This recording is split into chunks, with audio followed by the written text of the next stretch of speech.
Rich, welcome Sweden.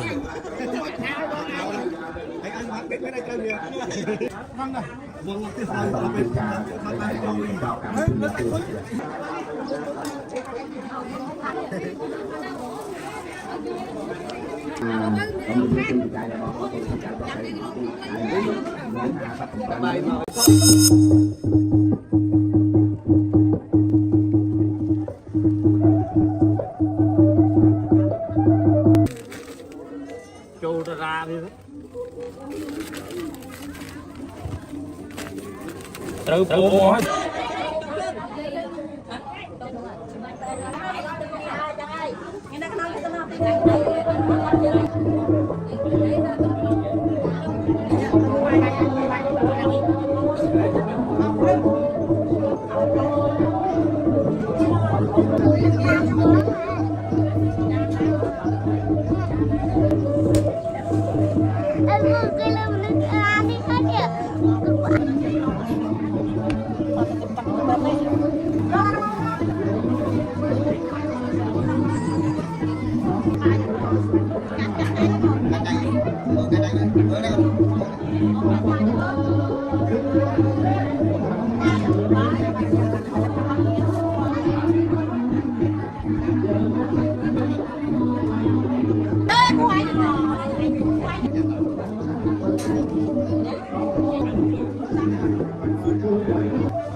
Anh biết cái đây chơi kìa.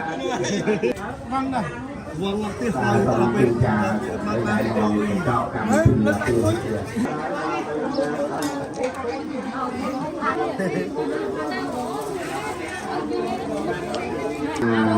Ông đi chung thì chạy là có tôi không chạy tôi chạy nó chạy đến muốn hạ tập